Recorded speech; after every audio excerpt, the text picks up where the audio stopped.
Today on Riffs, Beards, and Gear, we do a mix shootout with inexpensive and expensive headphones.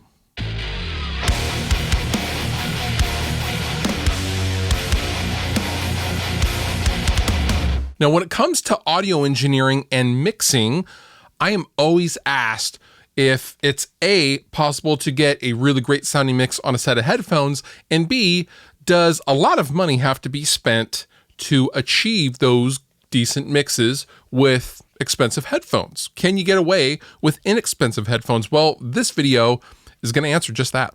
Now, before we go any further, this video is sponsored by my friends over at Sweetwater, who have been gracious enough to send me both of these sets of headphones, but all thoughts and opinions are mine.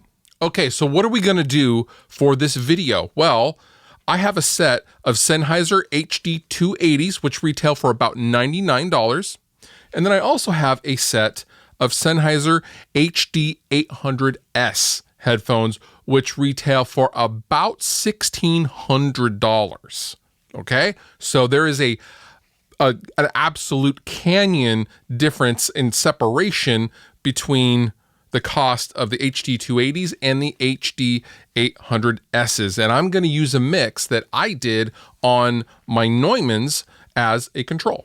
So let's talk about some of the primary differences between these two sets of headphones besides price. Well, the HD 280s are going to be a closed back design and the 800Ss are an open back design. What does this mean? Well, in practical use, the open back headphones are going to be much more open sounding, less boxy, but also the trade-off is you have to be in a very quiet environment because there's lots of bleed with these headphones. So I wouldn't recommend using open back headphones of any variety in a public space, for example, whereas the closed back design are going to be a little boxier sounding in the low mids, but also there's going to be a much better low end response, and these are going to be very isolating to those that are around you, as well as ambient noise coming into your ears. So there are trade-offs with both of these designs. Now, as far as frequency response goes, the HD 280s are, you see these everywhere in podcasting and for travel, audio engineering and things like that. These were first introduced in 2004, and I would call these very mid-forward headphones. However, you can get the job done with them for sure. The build quality is sturdy, and these are fairly lightweight, which means you can wear them for long periods of time. Now, contrast that with the HD 800Ss. These are going to be a very, very flat, neutral response in comparison to the HD 280s. These are wildly different sounding, and the upper end clarity that you're going to get in something like the 800S is unparalleled. And you know what? Let's be honest, the HD 280 cannot compete with the mid-range and upper end accuracy that the HD 800s have. However, these aren't going to be as ruggedly built. These aren't meant to get stuffed in a backpack on the go or something like that. These are made to be used in a mix environment where, you have a lot of constants around you.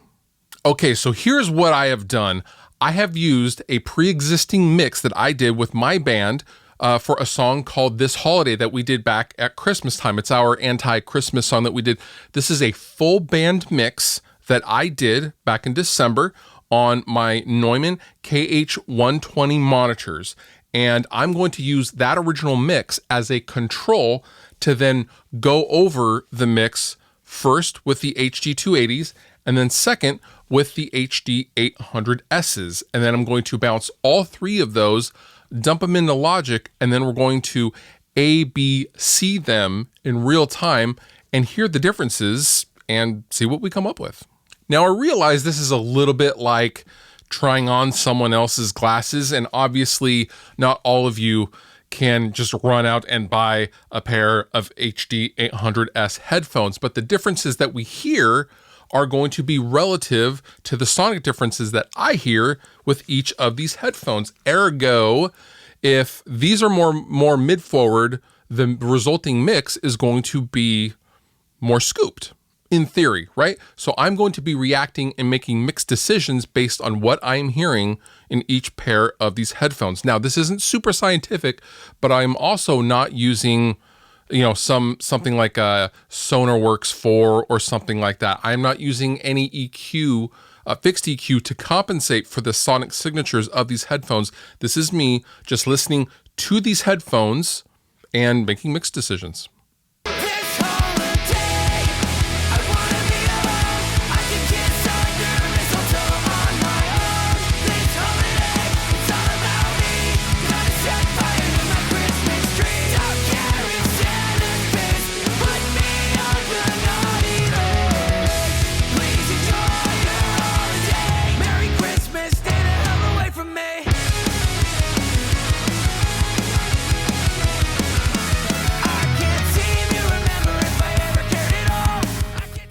Okay, so I am in Logic, and I have bounced out each of the 3 mixes. So at the top, we have my control. This is my original mix that I did with my Neumann KH120 monitors and the KH650 sub.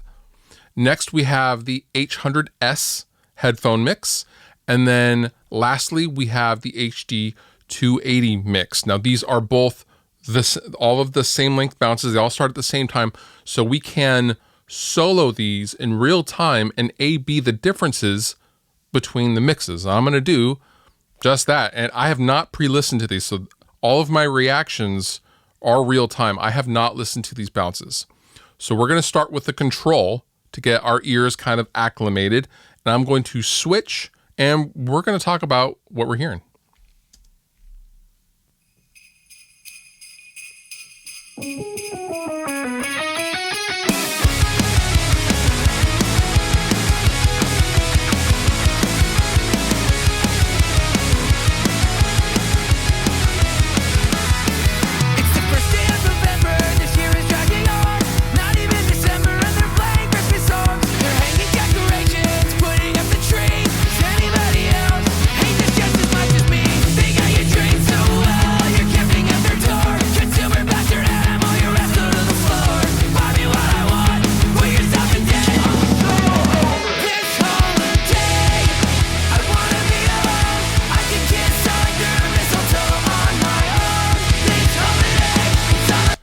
It's interesting, the HD280 mix ended up being louder somehow. I'm not really sure how that happened. There's also some general honkiness going on the 280, whereas the 800S mix and the control mix are definitely less muddy. It's just the first things and my first impressions that I notice. Let's continue listening.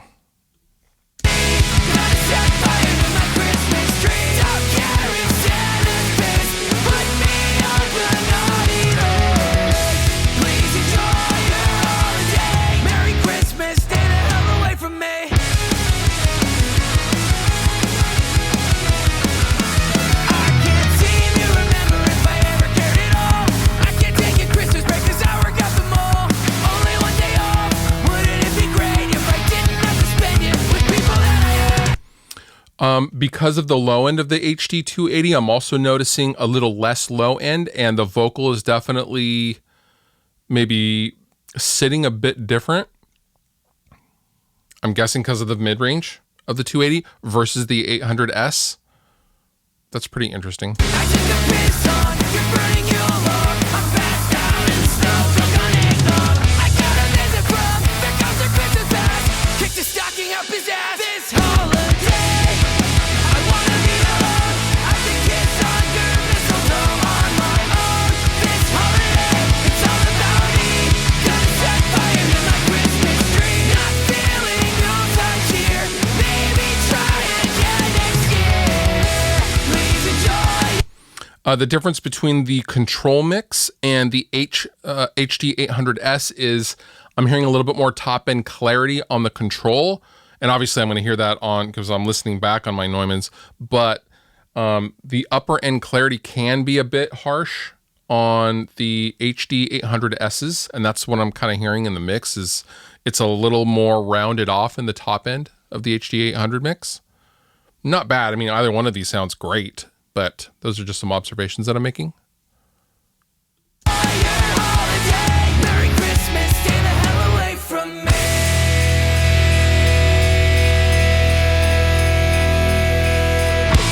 Brutal, fuck off. Don't turn your nose up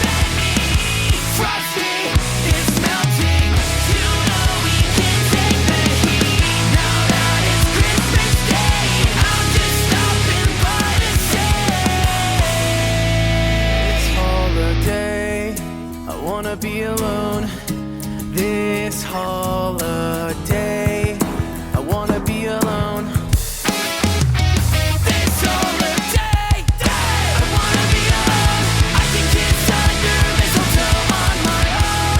This holiday, it's all about me. Gonna set fire to my Christmas. I realize the HD 280 mix is louder. I don't know if that's actual loudness or perceived loudness due to where the mid-range is sitting. I'm not super sure what's going on there. I could turn this down. I could do this and kind of, whoa, wrong one.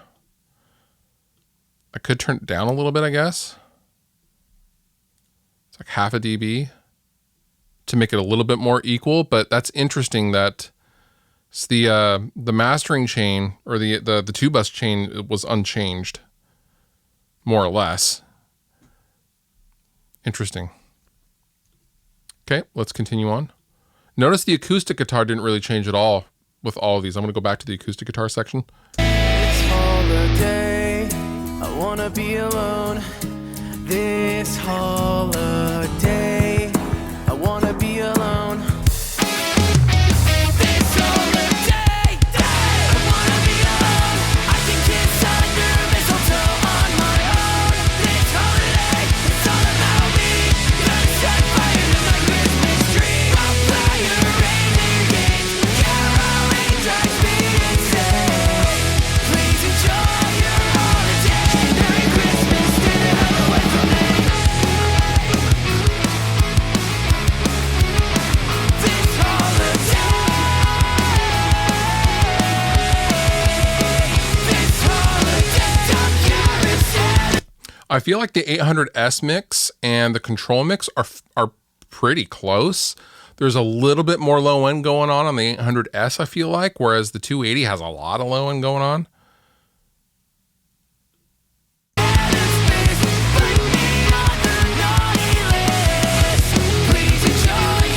Maybe not a lot of low and low mids, more low mids, perhaps. I think the 800S mix has the most low end going on out of any of these mixes. This holiday, I wanna be alone. I can kiss under mistletoe on my own. This holiday, it's all about me. Gonna set fire to my Christmas tree. Don't care if Santa's pissed. Put me on the naughty list. Please enjoy your. That's interesting. Okay, so what have I learned? And what have you learned, hopefully? Well, I think the 800Ss sound absolutely phenomenal. You can really get surgical with these and trust what you're hearing. The whole time while mixing with the 280s, I had a hard time kind of picking out, I don't know how to explain it. I had a hard time picking out a lot of the things in like the bass frequencies and the low mids because of the boxiness, the inherent boxiness of these. For example, in the bass guitar and the kick drum relationship, I felt like I had a hard time with mixing on the 280s. However, having said all of that, could I get the job done with the 280s if I was mixing professionally? Probably. If I had, like, for example, reference tracks, I could probably get the job done with the 280s. Would I want to get the job done with 280s? No, probably not. If possible, I don't think I would mix on an actual commercial level with the HD 280s. These are fantastic for everyday listening, and I love the low end of these headphones. I wish the HD 800Ss had the low end of the HD 280s. But being the open back design, that's not really technically possible. However, I know listening to these back to back that if I put a low shelf with 3 dB at 100 Hertz, I could probably be okay with accurately listening to everything else with the 800Ss. These are fantastic headphones. Would I buy these for, I think they're between $1,400 and $1,600? If I was professionally mixing as a job, yes, I would. I would pay that amount of money for these if I was doing that professionally. Now, if I was a guitarist at home mixing YouTube videos, probably not. Now, what I should do is revisit of of something like, in between all of these headphones, the HD 650s. Now these are about $400 or $500. So these are in between the 280s and the 800Ss. Maybe we'll do a revisiting of that. But as far as inexpensive versus expensive headphones, there you go. Let me know in the comments which mix you preferred and what headphones you use to make mixed decisions if you do that sort of thing. Shout out to my friends over at Sweetwater for making this video possible. If you would like to know more about any of the headphones mentioned in this video, as well as any headphones at all, head on over to sweetwater.com, link down below in the description. And with that, you've been wonderful. I've been Fluff. Thank you so much for watching, and I'll see you next time.